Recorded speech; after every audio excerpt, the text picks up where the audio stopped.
Big ബോസിനകത്ത് ഇപ്പോൾ ലൈവിൽ കലാഭവൻ സരികയെക്കുറിച്ച് അനുമോൾ പറഞ്ഞൊരു കാര്യം ഇതെത്രത്തോളം ശരിയാണെന്നുള്ള കാര്യം നിങ്ങൾ കമൻറ്റായി രേഖപ്പെടുത്തുക. എന്തായാലും അനുമോൾ പറഞ്ഞൊരു കാര്യം നമുക്ക് നോക്കാം. ലൈവിൽ അനുമോൾ ഇങ്ങനെ കലാഭവൻ സരികയും അക്ബർ ഖാനും അതേപോലെ തന്നെ ഡോക്ടർ ബിന്നിയും നമ്മുടെ ആദിൽ നൂറയൊക്കെ ഇരുന്നിങ്ങനെ സംസാരിച്ചു കൊണ്ടിരിക്കുന്ന ഒരു വട്ടമേശ സമ്മേളനം.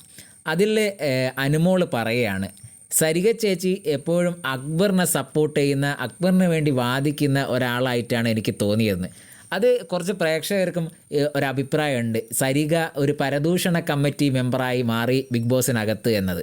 അത് നമുക്ക് ലൈവ് കാണുമ്പോൾ, എപ്പിസോഡ് കാണുമ്പോൾ ഒക്കെ മനസ്സിലാവും. സരിക കുറച്ച് പരദൂഷണത്തിലേക്ക് നീങ്ങി എന്നുള്ളത്, പ്രത്യേകിച്ച് അക്ബറിനെ സപ്പോർട്ട് ചെയ്യുന്ന രീതി.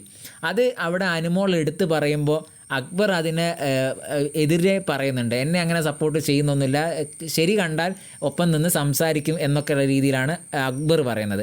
അപ്പോൾ തന്നെ സരിക അക്ബറിനെ സപ്പോർട്ട് ചെയ്ത് സംസാരിക്കുമ്പോൾ അനുമോൾ വീണ്ടും പറയും, ഇതാണ് ചേച്ചി ഞാൻ പറഞ്ഞ കാര്യം, ചേച്ചി എന്ത് പറഞ്ഞാലും അക്ബറിനെ, അത് ശരിയോ തെറ്റോ നോക്കില്ല, അക്ബറിനെ സപ്പോർട്ട് ചെയ്യുക എന്നുള്ള രീതിയാണ് ഈ സരിക ചേച്ചിക്കുന്ന അനുമോൾ പറയുന്നത്. ഇത് എത്രത്തോളം ശരിയാണ് ഈ കാര്യം എന്നുള്ള കാര്യം നിങ്ങളൊന്ന് കമൻറ്റായി രേഖപ്പെടുത്തുക.